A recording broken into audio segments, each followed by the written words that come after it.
അങ്ങനെ ഒരുപാട് വിമർശനങ്ങൾക്കും രാഷ്ട്രീയ പ്രതിഷേധങ്ങൾക്കും എല്ലാം ശേഷം നമ്മുടെ പൃഥ്വിരാജ് സുകുമാരൻ സംവിധാനം ചെയ്തിട്ടുള്ള ലാലേട്ടൻ്റെ ഏറ്റവും പുതിയ പടം എമ്പുരാൻ ഇൻഡസ്ട്രി ഹിറ്റായിരിക്കുകയാണ്. ഇതിന് മുന്നേ ഇൻഡസ്ട്രി ഹിറ്റായിട്ടുള്ള ഒരു പടം എന്ന് പറയുന്നത് നമ്മുടെ മഞ്ഞുമൽ ബോയ്സ് ആണ്. പക്ഷേ അതൊരു ഫാസ്റ്റസ്റ്റ് കളക്ടിങ് മൂവി ആയിരുന്നു എന്ന് ചോദിച്ചു കഴിഞ്ഞാൽ അല്ല എന്ന് വേണമെങ്കിൽ നമുക്ക് എമ്പുരാനുമായിട്ട് കമ്പയർ ചെയ്യുന്ന സമയത്ത് നമുക്ക് പറയാൻ പറ്റും. കാരണം അത് എനിക്ക് തോന്നുന്നു ഏകദേശം 60-50 ഡേയ്സിനോട് അടുപ്പിച്ച് അത്രയും ഏറെ സമയം എടുത്തിട്ടാണ് അത് ഒരു 240 കോടി എന്ന് പറയുന്ന ഒരു സംഖ്യയിലേക്ക് എത്തുന്നത്. പക്ഷേ ഈ ഒരു സിനിമ നമ്മൾ നോക്കിക്കഴിഞ്ഞാൽ നമുക്ക് കാണാൻ പറ്റും ഇത് 250 കോടി താണ്ടുന്നത് കേവലം 9 ദിവസം കൊണ്ടാണ്. ഏകദേശം ഒരാഴ്ച, ആ ഒരാഴ്ച കൊണ്ട് ഒരു സിനിമ 9 കോടിക്കടുത്ത് 250 കോടിക്ക് അടുത്ത് കളക്ട് ചെയ്യുക എന്ന് പറയുന്നത് which is not a simple thing guys.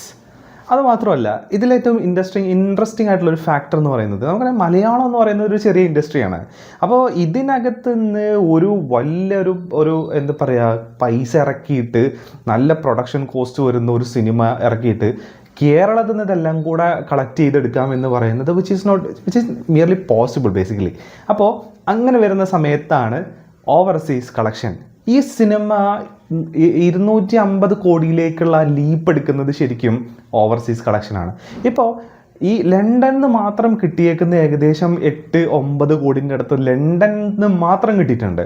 അപ്പോൾ അങ്ങനെ നോക്കുകയാണെന്നുണ്ടെങ്കിൽ ഈ സിനിമ എന്തോരം രാജ്യങ്ങളിൽ റിലീസായിട്ടുണ്ട്. അപ്പോൾ അവിടെ നിന്നൊക്കെ 8-5 പോട്ടെ ഒരു 2 കോടി വെച്ചിട്ട് കിട്ടിയാൽ തന്നെ ഈ ഒരു സിനിമയുടെ ഒരു കളക്ഷൻ പോകുന്നത് ഏത് റേഞ്ചിലേക്കായിരിക്കും നമുക്കറിയാം. മാത്രമല്ല ഈ രാഷ്ട്രീയ പ്രതിഷേധങ്ങൾക്ക് ശേഷം സംഭവിച്ചിട്ടുള്ളൊരു കാര്യം എന്ന് പറയുന്നത് സിനിമ കാണുന്നത് തന്നെ ഒരു രാഷ്ട്രീയ പ്രവർത്തനമായിട്ട് മാറി എന്നുള്ളതാണ്.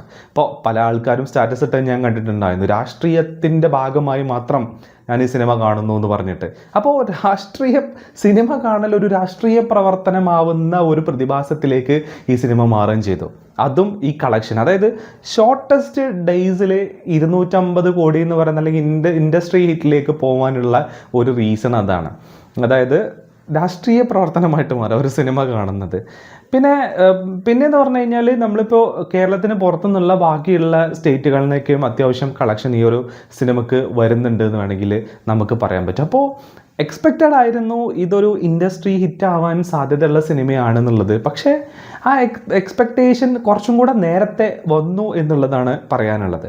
പിന്നെ കുറേ ആൾക്കാർ പറയുന്നുണ്ട് എമ്പുരാൻ്റെ ആ ഒരു ലീപ്പ് കുതിപ്പൊരിച്ചിരി കുറഞ്ഞിട്ടുണ്ട് എന്നുള്ളത്. നമുക്കറിയാം രാഷ്ട്രീയമാണ്, രാഷ്ട്രീയത്തിലേക്ക് പുതിയ ടോപ്പിക്കുകൾ വരുമ്പോൾ പുതിയ കാര്യങ്ങൾ വരുന്ന സമയത്ത് അപ്പോൾ കറൻ്റ്ലി പോയിക്കൊണ്ടിരിക്കുന്ന അതിൽ നിന്നും ഡീവിയേറ്റ് ചെയ്യാനും ഉള്ള സാധ്യത വളരെ കൂടുതലാണെന്നുള്ളതാണ്. പിന്നെ എൻ്റെ രാഷ്ട്രീയം എനിക്ക് അത് ഇങ്ങനെയെങ്കിൽ ഇങ്ങനെ അത് കാണിച്ചേ പറ്റൂ എന്ന് വിശ്വസിക്കുന്ന ആളുകളാണ് ടിക്കറ്റ് എടുക്കുകയും സിനിമയ്ക്ക് പോവുകയും ചെയ്തതെന്നുള്ളതാണ്. പക്ഷേ ഇതൊന്നും അല്ലാത്തൊരു മെജോറിറ്റി ഓഡിയൻസ് സ്റ്റിൽ ദെയർ, തിയേറ്ററിൻ്റെ പുറത്ത് സ്റ്റിൽ ഔട്ട് ദെയർ എന്നുള്ളൊരു സാധനമുണ്ട്. അത് ഇനിയിപ്പോൾ വരുന്ന വെക്കേഷൻസിലും പിന്നെ അതേപോലെ തന്നെ എനിക്ക് തോന്നുമ്പോൾ നെക്സ്റ്റ് വീക്കിൽ 14-ാം തീയതി മുതൽ ഏകദേശം 20-ാം തീയതി വരെ കണ്ടിന്യൂസ്ലി ഇനി ലീവ് വരാൻ പോവാണ്. അപ്പോൾ ആ സമയത്തൊക്കെ ഒബ്വിയസ്ലി ഫാമിലീസ് കയറും സിനിമ കാണാൻ വേണ്ടിയിട്ട്. ഇപ്പോൾ ഒരു ലീവ് കിട്ടാൻ വേണ്ടിയിട്ട് 2-3 ദിവസം അടുപ്പിച്ചൊരു ലീവ് കിട്ടിയിട്ട് വേണം സിനിമ കാണാനെന്ന് വിചാരിക്കുന്ന ഒരുപാട് ഫാമിലി ഓഡിയൻസ് ഉണ്ടാവും. അപ്പോൾ അവർക്കൊക്കെ ഉള്ള ഒരു സമയം വരാൻ പോവുകയാണെന്നുള്ളതാണ്. അപ്പോൾ